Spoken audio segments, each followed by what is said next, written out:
Good morning, everyone watching live on BAM YouTube. Let me know in the comments where you are tuning in from. The Hot Sheet covers what you need to know about the real estate industry in a 24-hour time period. On today's Hot Sheet, I will discuss NAR's existing home sales report, comments from NAR's chief economist, Lawrence Yun, and the lock-in effect for existing homeowners. Today is Friday, May 19th, 2023. I am Byron Lazine, and the Hot Sheet starts now.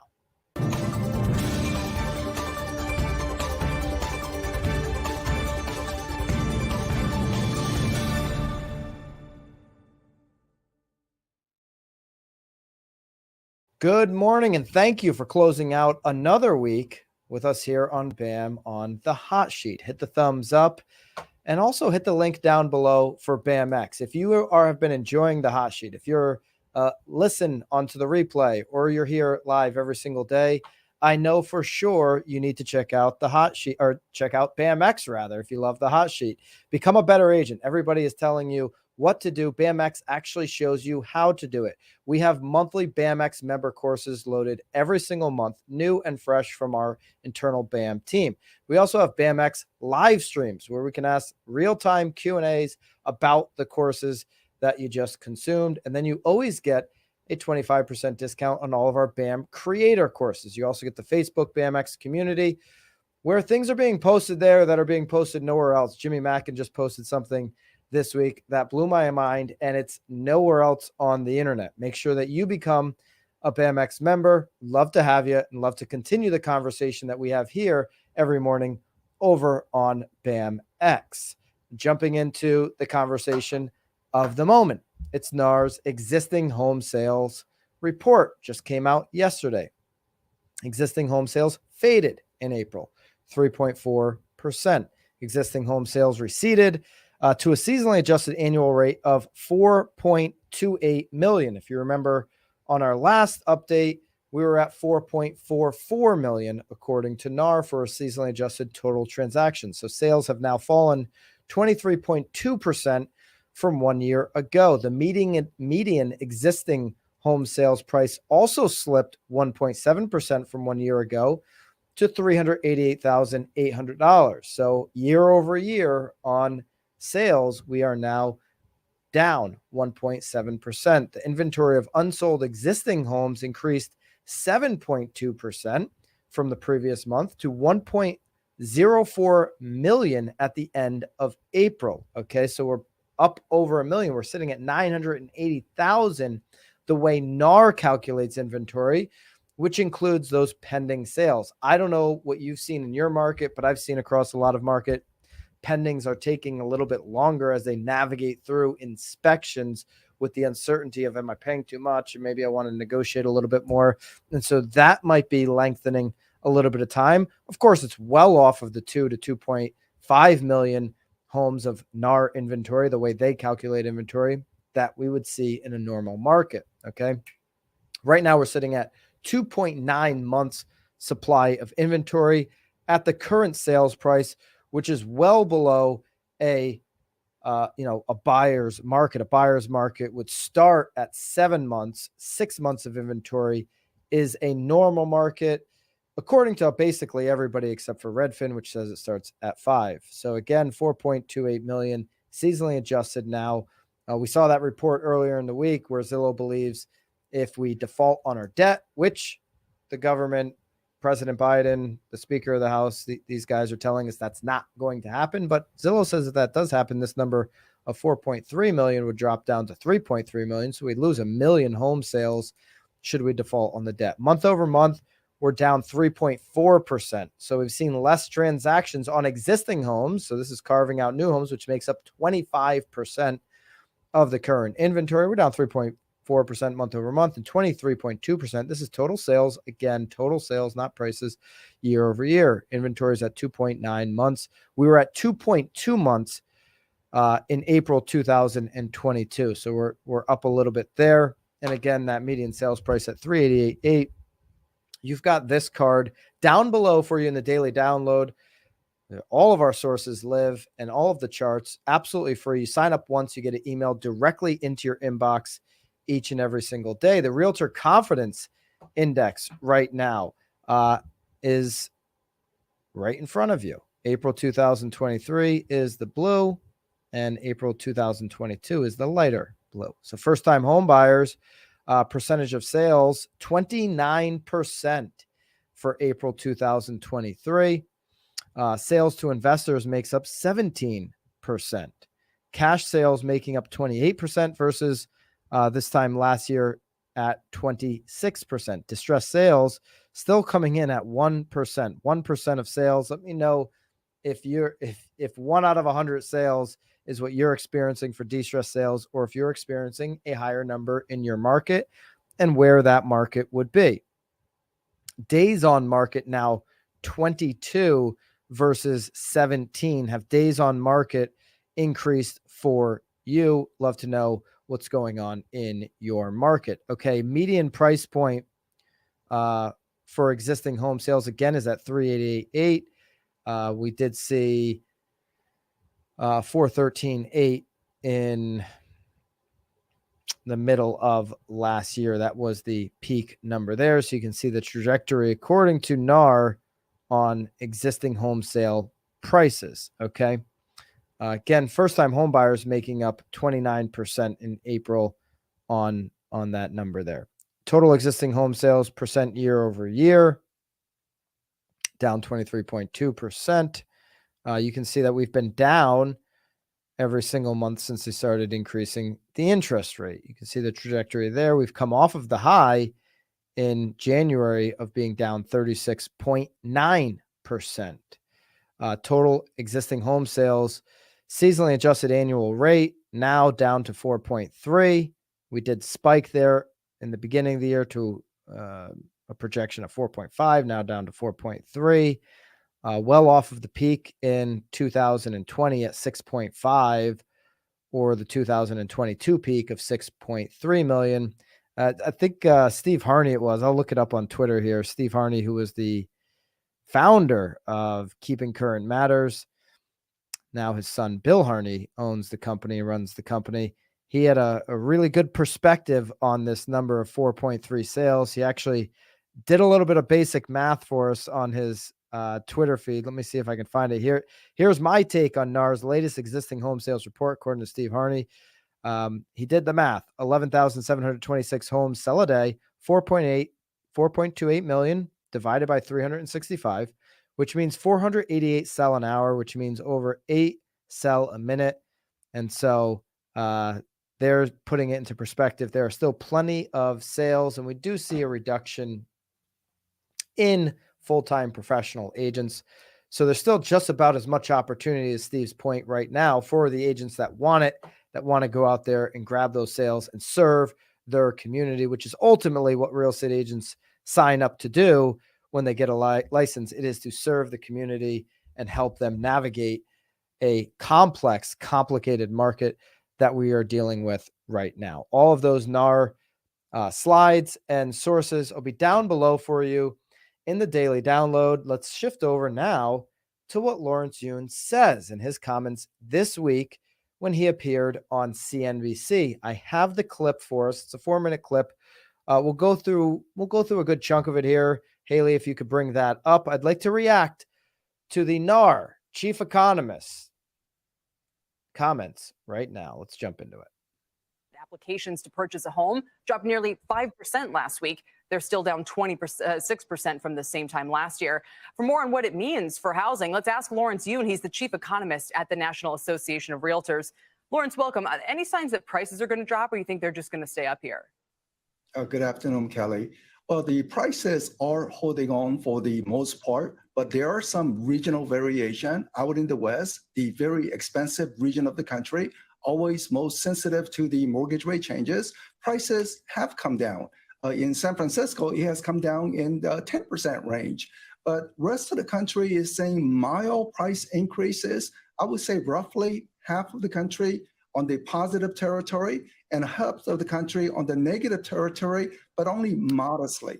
All right, Haley. It's driving fast. And we've seen that. We've seen over 1% month over month on home price increases. So we've seen home prices bottom out nationally and bounce up. He didn't, he said 50-50. I would completely disagree with that. When you look at major housing markets across the country. Remember, we reported this, we discussed this rather on Lance Lambert's report from Fortune, which he was referencing Black Knight's home price index. 93 major house markets saw home prices gain in March, while only 7 declined in Black Knight. So if you're going off of major housing markets, you could say we're at 90% of markets, 93% of markets that are seeing home prices increase, whether modest or not. To his point, they're going up. It wouldn't be the 50-50. Let's see what else the NAR chief economist had to say. Factor has basically just been household formation. People who wanted to get out of the city, take their kids to a backyard. The pandemic accelerated that. How much more pent-up demand do you think there is, or has it been exhausted? Oh, well, 1/3 of the property right now are getting multiple offers. So the fact that there are multiple offers means that there is insufficient supply to fully meet all of the demand. Now, it's principally happening on the mid-priced home or slightly below. On the upper end market, luxury market, I think it's a buyer's market. Buyers can get a good price negotiation, but on a starter home, expect multiple offers, other buyers competing at the same time. So it is a very interesting market dynamics. The sales activity, mortgage applications are all down roughly 20% from 1 year ago, yet prices holding on and multiple offers happening on 1/3 of the property listings. Haley, you can stop there. So 1/3 of multiple offers. Love to know your thoughts if you agree with that. I'm not sure in traditional luxury markets if I would agree that it has flipped to a buyer's market. If you're in a luxury market, are you buyer's market by definition? We're talking 7 months of inventory. Are you seeing that if you're in a luxury market or in the luxury price points of your market? In the Northeast, I know for sure not seeing that. There are pockets, obviously, of South Florida that I can attest that there are over 7 months of inventory, certain price points, certain pockets, but it's super regional. It's super segmented. Love to know what you're seeing. If you agree that it is as a blanket statement, that it's a buyer's market right now, as we sit here, the end of May, 2023 in the luxury sector. Let's continue on, see if there's anything else here. Making homes more affordable or trying to get at this, but compressing that spread between mortgage rates and the 10-year would go a long way. Is it the Fed's own fault in some ways that it has gone extra wide because they've been selling, or I don't know, rolling off, maybe someday selling their mortgage-backed securities? I mean, what would it take to get that back to historical norms? And if it was at historical norms, how much lower would mortgage rates be right now?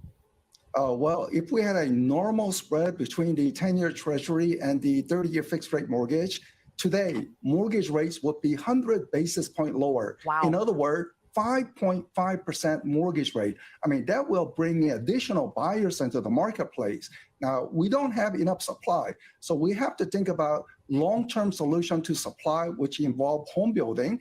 But in the short term, I think some policymakers should be very creative. Do we provide some tax incentive for mom and pop investors who happen to own real estate as an investment property, rental income, to unload those property onto the market with lower capital gains tax? I think we need to consider some strong short-term incentive to bring more supply, because clearly there are demand out there. That's super interesting, because I hear here's the first point that I can just completely and utterly agree with Lawrence here. So I don't look like a complete hater of the chief economist of NAR, who's been there since 2007 and is making almost $1 million a year in the position. I don't want to appear to be a hater, and I completely agree with everything he said there. Okay. Traditionally, if you look at the history of the relation to the 10-year to the 30-year, it would suggest that the 30-year should be closer to 5.5. If that were to happen, you'd have more buyers, more mortgage applications would go up. You'd unlock some inventory, so some folks could make that decision. Homeowners can make that decision on, all right, if I'm going to go buy the next house now because the mortgage rate's a little bit closer to where I'm locked in. And I really agree with what he's saying on the second part of that point, where if we can start to stimulate the top, okay, he said some small time mom and pop investors who are sitting on inventory, who maybe are just burnt out, but you know what? I don't want to face the capital gain hit right now of selling the property. I'll just continue to take the cash flow. If we could unlock that inventory by saying, hey, we're going to waive capital gains to a certain degree over the next 12 months because the market is starving for inventory. I'd love to see that. I've talked about often stimulating the top to increase affordable inventory for, the building sector, right? Let's take some regulation out.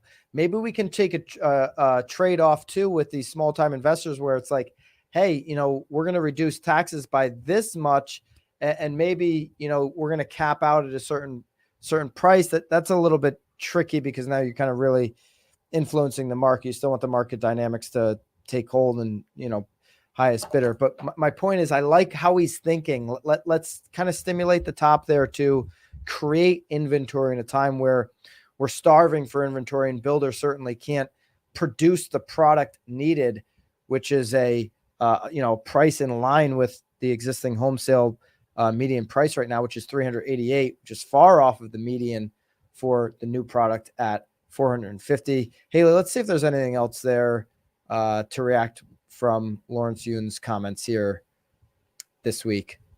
From people, obviously, who are trying to actually get into the market and say, in an inflationary time, I'd like to own a property and collect that rental income. And, maybe I can do quite well over time, but they would worsen the dynamic that you're talking about. And there are tax incentives encouraging them to do so.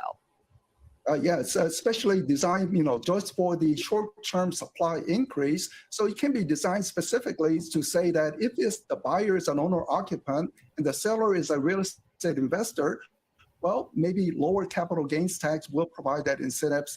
Right now, housing market, very interesting dynamics. The sales are down, yet multiple offers. Yeah, I like. All right, you can cut him off there. I like what he's saying, and on that second half point, I mean, even though going back to his first 2 points, just to recap overall, people watch CNBC. That your typical homeowner, home shopper in your community right now might have watched that clip. And when he said 50-50, your house is either losing value or up in value, like he basically put it to a coin flip. I didn't like that advice. Certainly not from somebody who's been in his position since 2007 and makes about $1 million of NAR dues as a NAR, somebody who pays into NAR. I'd like to see term limits basically on that position, but I'd like to see a more detailed, nuanced approach to an interview like that, I guess I would say. And it's our job as the realtor, as the agent, as the advisor in any market, no matter, what type of advice, what your role in the advice is in your housing market. If you're here on the hot sheet, I know you want to get better. I know you want that information, and you got to be more nuanced with the information that you're delivering. It's why we go deep on a regional approach. And in just breaking up the market section by section, basically throwing it out there as a coin flip. Any average Joe at the coffee shop can tell you that. So be wary, even when it's the experts giving out these national mainstream media headlines. Continue to every single day fight through that generic information that consumers are consuming and give them the real data, especially the part of the market that is looking to actively make a move or consider a move. Two dynamics that are locking people into their existing homes are these. This is according to firstam.com, their blog. 2 reasons why homeowners are staying put. Tenure length is the number of years that a homeowner lives in their home, and it hit a historic high of 10.7 years this past April. All right, so there are 2 primary factors keeping existing homeowners into their homes. The golden handcuffs of low mortgage rates. Obviously, we've spoken a lot about that. Existing homeowners are hesitant to sell their homes because mortgage rates are above 6%. And wow, yesterday we saw what they hit, back up over 6.8 on the 30-year. Be interesting to see where it goes today as that 10-year continues to rise with the uncertainty of the economy right now. 83% of existing homeowners have mortgages with rates below 5%. Okay. So if we were at a 5 to, like what Lawrence Yune was talking about, if we, were in relation historically to the 10-year, the 30-year to the 10-year, we might be at 5.5%, and this wouldn't be that bad. But when you're sitting up close to 7, the gap gets wider. 83% of mortgage homes have a rate at or below 5%. Now, why that relation is so far, the 10-year to the 30-year, we actually have a podcast coming out later today at 2 p.m. on @Knowledge Brokers podcast, our other channel on YouTube. And we have George Ratu, the former chief economist of Realtor.com. He did spend 4 years at NAR. He's now the new chief economist of Keeping Current Matters. He breaks it all down. I mean, he goes deep on all this stuff. I actually, for everybody that follows the hot sheet, I spoke maybe less than 10% of the time. Me, Tom Tooley, we're like, hey, George, take it away. He goes very deep on some of this stuff, and that relation between the 10-year and the 30-year, he explains it. So I'll let you dig into that pod later on. That'll premiere at 2:00 at Knowledge Brokers podcast.